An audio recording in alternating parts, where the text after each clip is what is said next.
The first thing I inherited from my uncle was 1,200 acres of untouched mountain forest, and the second was a war I did not know I had volunteered to fight. For about 5 minutes, I stood in my kitchen staring at the estate papers like I had just won the lottery. Then I found his final note folded between two survey maps. 6 words written in a trembling hand that made the whole room feel colder. Do not let them take it. Hold the line. My name is Grant Mercer, and before all this happened, I made a living designing drainage systems, tree plants, and walking paths for suburban developments outside Denver, which meant I spent most of my days making sure rainwater went downhill and wealthy people had enough decorative maples to feel close to nature. I understood property lines on paper, but I had never had to defend one with my name on it, and I certainly had never inherited a place like Blackwood Ridge, 1,200 acres of pine, granite, cold creeks, and long stretches of silence where your own footsteps sounded like company.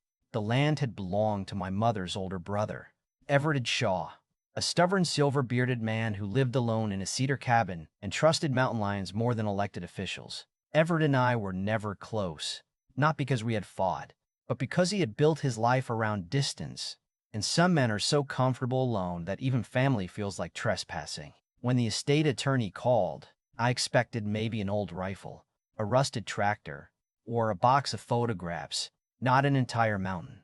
The attorney was Marla Voss, a woman with a low, rough voice and the kind of expression that made you feel she had already heard every excuse a human being could invent. She sat across from me in her office, slid a thick cream envelope over the desk, and said, "Grant, before you start celebrating, you need to understand something. Everett did not leave you peaceful land. He left you contested land." Then she told me about Summit Crest, a luxury housing community that had started as 20 homes at the base of the ridge and grown over the years into nearly 300, all stone facades, black SUVs, and people who liked wilderness best when it came with handrails and liability insurance.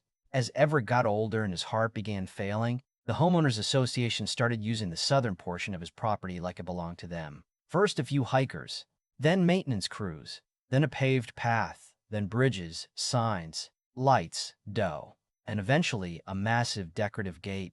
They called it a community nature corridor, which was a lovely phrase for stealing from a sick old man. 2 days later, I drove my old Ford up the mountain pass, the air getting colder and sharper with every turn, and the first thing I saw was that gate. 2 stone pillars taller than my truck, ironwork curling across the road, and a polished brass plaque that read Summit Crest Woodland Preserve. The road beneath it was freshly paved and ran straight into my trees. I parked, got out, and stood there with my hands on my hips, trying to understand the level of confidence required to build a castle entrance on land you did not own. That was when I heard heels clicking on asphalt, sharp and ridiculous in the middle of the forest, like someone had dropped a board meeting into a hunting camp. A woman stepped out from the tree line wearing a charcoal blazer, dark sunglasses, and a smile so polished it felt rehearsed.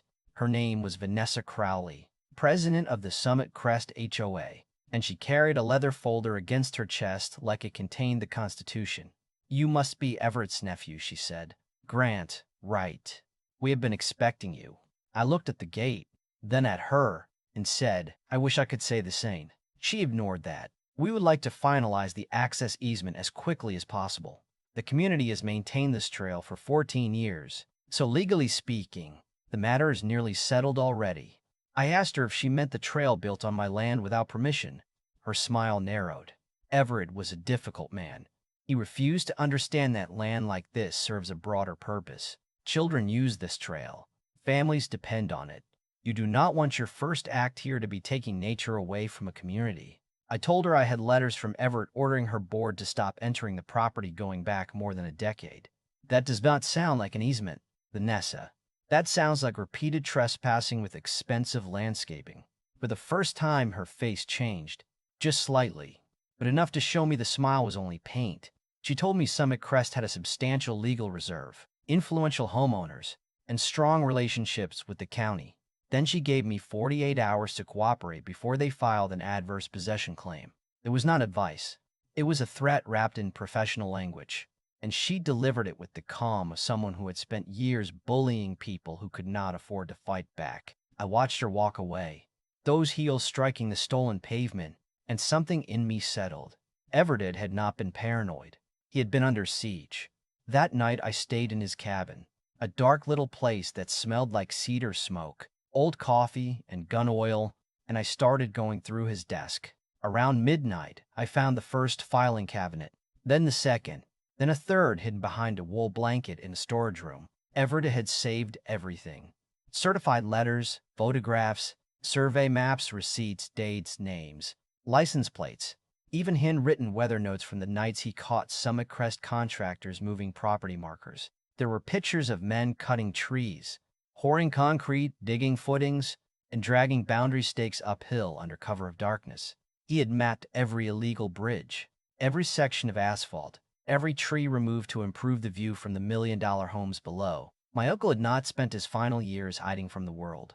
He had been documenting it.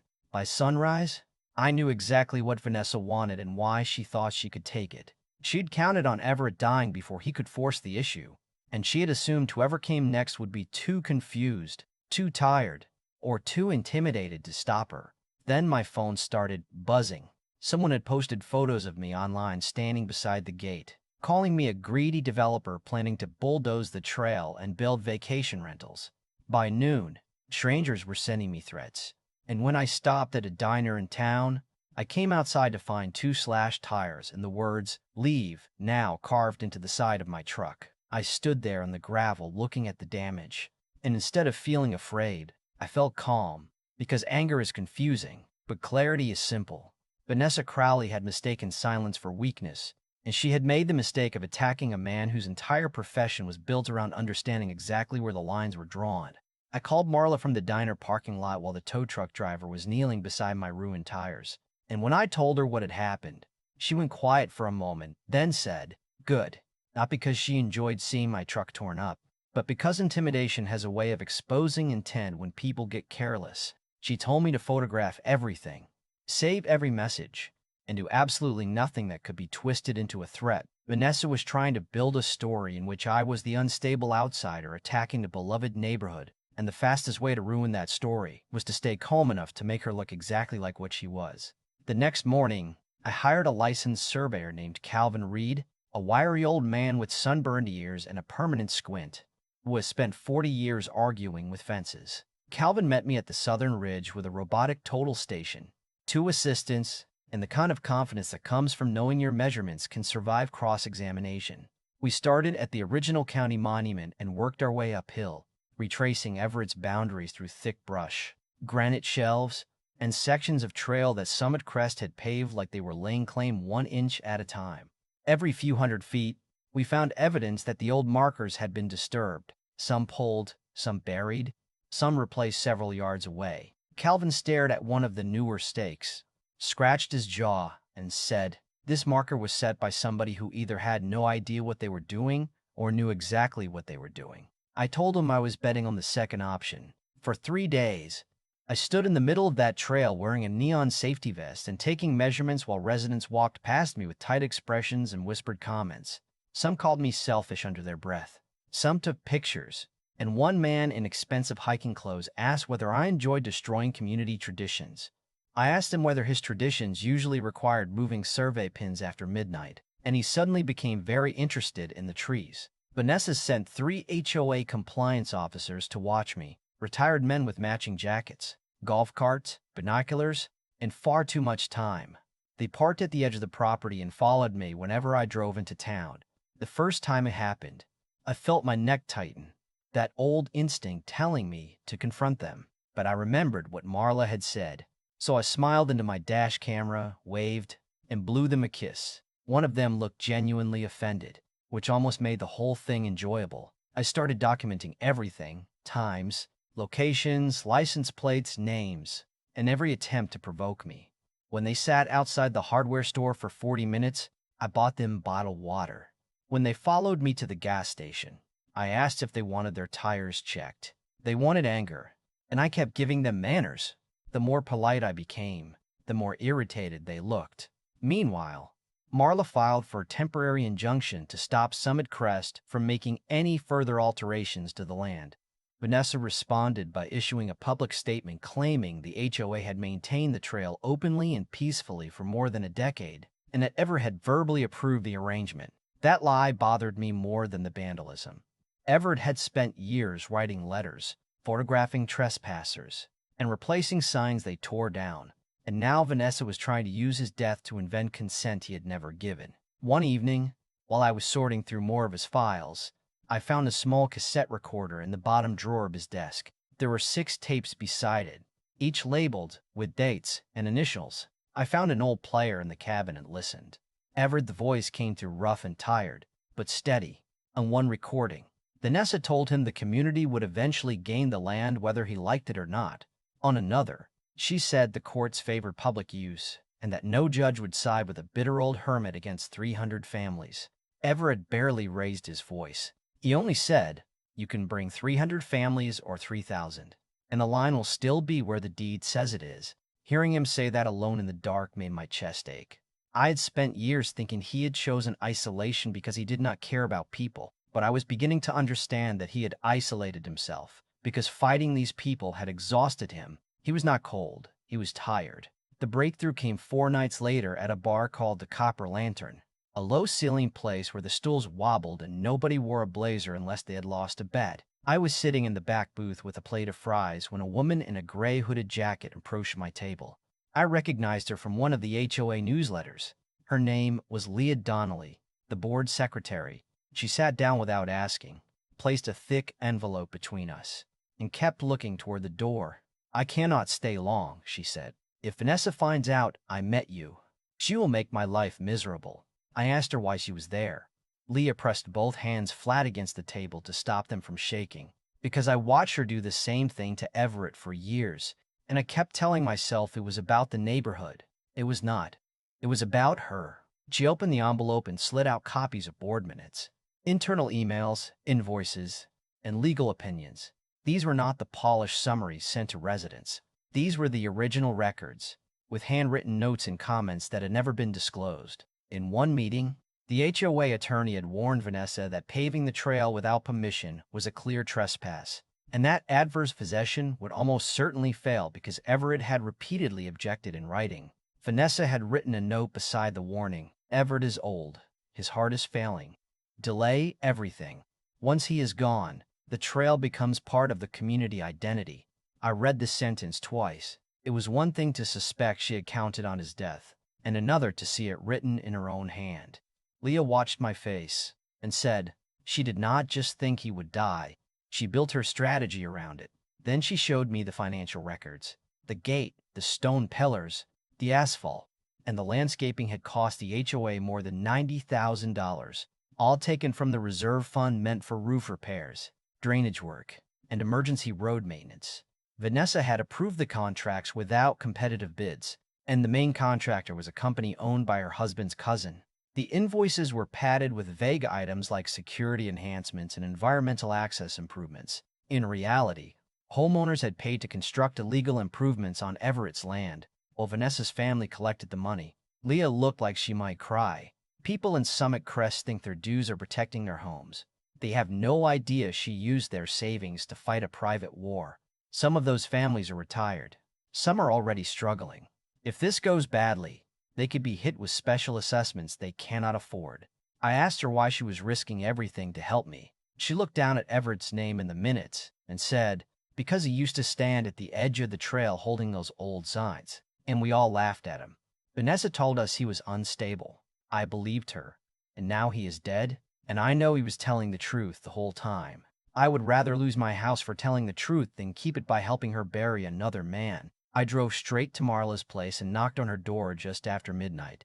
She answered wearing sweatpants, reading glasses, and the expression of someone prepared to be angry until I handed her the envelope. She read the legal warning, the handwritten note, and the invoices, then leaned back against the kitchen counter and let out a low laugh. "Grant," she said, "this is not a trail dispute anymore. This is fraud, self-dealing, conspiracy, and possibly embezzlement wearing hiking boots." By sunrise, we had a new plan. Instead of arguing with Vanessa through social media, we would go directly to the people whose money she had spent. Marla prepared a plain language summary of the exposures Summit Crest faced, including removal costs, legal fees, damages, and the possibility that every homeowner could be assessed thousands of dollars because of actions the board had hidden from them. We attached copies of the original minutes, the attorney's warning, the family contract, and Everett's objections. Then we sent certified packets to every household in the community. 300 envelopes, 300 signatures required, 300 people opening the same truth at roughly the same time. Effect was immediate. By mid-morning, the online attacks stopped. The golf carts vanished from the property line. Summit Crest became so quiet I could hear the wind moving through the pines above the rooftops. Then, just before noon, Vanessa's white SUV came tearing up the mountain road, spraying gravel behind it. She jumped out before the engine stopped, her hair loose, her blazer wrinkled, and one of our letters crushed in her fist. "You stole confidential records," she shouted. "I will have you arrested." I leaned against one of her expensive stone pillars and said, "For what? Reading?" She came closer, shaking with rage. "You have no idea what you are doing. These people trust me. You are poisoning this community because you want revenge for a man who hated everyone." I looked at her, really looked at her, and for the first time I saw the fear underneath the arrogance. Everett did not hate everyone, Vanessa. He just knew a thief when he saw one. Her face went pale, then red. She told me the HOA would spend every dollar it had to destroy me, and I pointed down toward the entrance where cars were already gathered, neighbors stopping each other in the road with copies of the letter in their hands. "That is your problem," I said. "It is not your money anymore." She turned and saw them, not as followers, not as a wall of support, but as 300 witnesses finally beginning to understand what she had done. And for the first time since I met her, Vanessa Crowley had nothing to say. The emergency meeting was scheduled for 2 nights later in the Summit Crest clubhouse, a low stone building that looked more like a ski lodge than a place where people argued about drainage fees. And by the time I arrived, every parking space was full. Cars lined both sides of the road, and people were standing outside clutching the packets we had mailed like they were evidence in a criminal trial. I wore work boots, an old denim jacket, and the same canvas cap Everett had kept hanging by his cabin door. Not because I was trying to make a statement, but because I wanted some part of him in that room. The moment I stepped inside, the noise dropped, not completely, but enough for me to feel 300 sets of eyes turn in my direction. For weeks, these people had known me as the greedy outsider from the internet, the developer who wanted to tear up their trail and fence children out of the forest. And now they were looking at the man whose uncle had spent years begging their board to stop stealing from him. Vanessa sat at the front behind a folding table, flanked by 4 board members who looked like passengers realizing the pilot had lied about the fuel gauge. She had changed out of her sharp blazer and into a soft cream sweater, the kind of outfit meant to say neighbor, mother, community volunteer. But fear does not disappear just because you dress it in cashmere. Her hands were trembling as she raised the gavel. She struck it twice and announced that the meeting would come to order. But a man near the front stood before she could begin. His name was Robert Hale, a retired accountant who had lived in Summit Crest for 11 years, and he held up one of the contractor invoices. "No speeches, Vanessa," he said. "We have already read the documents. Did you take $90,000 from our reserve fund and give it to a company owned by your husband's cousin? Yes or no?" Vanessa leaned toward the microphone and said the improvements were necessary for public safety, but the room erupted before she could finish. People were shouting about leaking roofs, cracked roads, and special assessments they had been told were unavoidable. One woman said she had delayed replacing her furnace because the board had warned dues might increase again.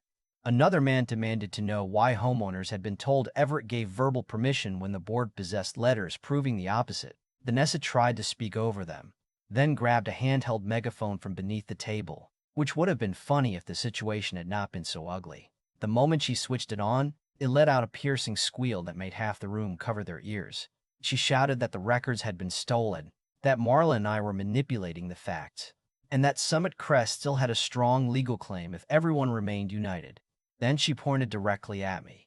"He is trying to bankrupt you," she yelled. "He wants revenge. He wants to punish this entire community for one old man's bitterness." I stayed near the back wall and said nothing, because sometimes the worst thing you can do to a liar is give them room to keep talking.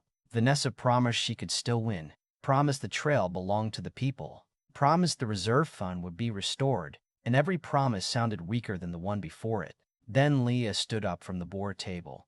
Her face was pale, but her voice was steady. She removed the key to the HOA office from her ring and placed it on the table in front of Vanessa. "There is no united board," she said. "We met this afternoon without you. By a majority vote, you have been removed as president for cause. We have also turned the financial records over to the county prosecutor and the state division that regulates homeowners associations." The room went so quiet that I could hear the hum of the fluorescent lights. Vanessa stared at Leah as if betrayal was something only other people were capable of. "You cannot do this," she whispered. Leah looked at her and said, "We already did."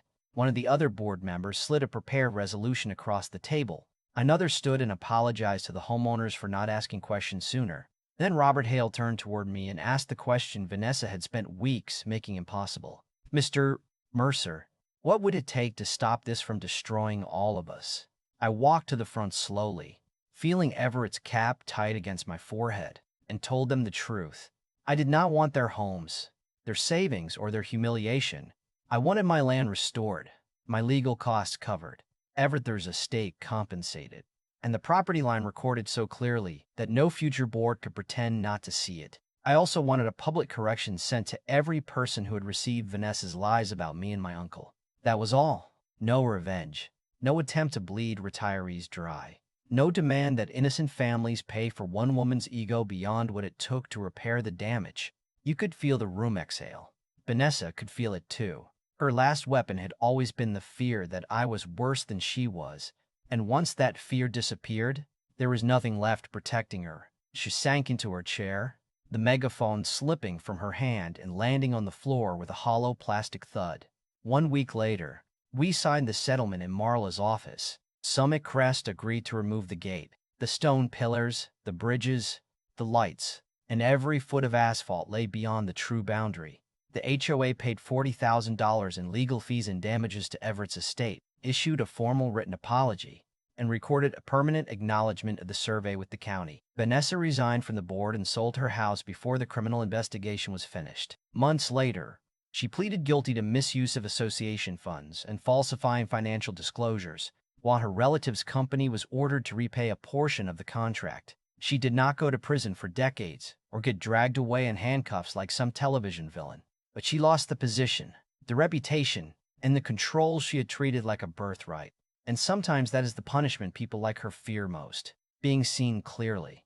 The best day came on a cold Saturday morning when the demolition crew arrived. I stood on the ridge with Marla, Calvin, and an old friend of Everett's named Walt Granger, a quiet man who brought 2 bottles of beer in a paper bag, even though it was barely 9 in the morning. We watched a crane lift the iron gate from its hinges and lower it onto a flatbed truck.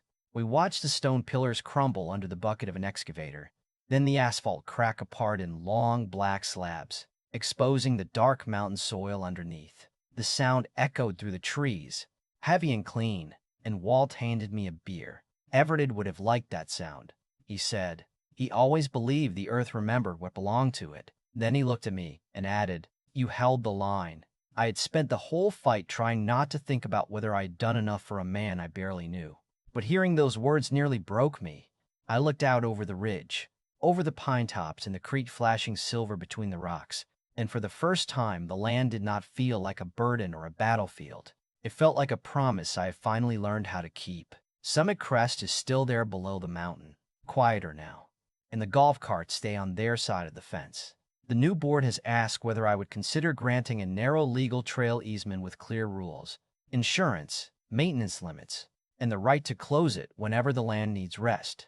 Part of me wants to refuse and let the forest swallow every trace of them. Another part remembers that many of those families were lied to too. And maybe being a good neighbor does not mean forgetting what happened. Maybe it means setting terms strong enough that respect becomes the price of entry. So tell me what you would do. Would you open the trail again under a real agreement? Or would you keep the ridge closed forever after what they did to Everett? Leave your answer in the comments. Share this story with anyone who thinks an HOA letter is more powerful than a deed. And remember this: property lines do not defend themselves. Documents matter. Silence is not consent. And sometimes holding the line is the only way to remind powerful people where their authority ends.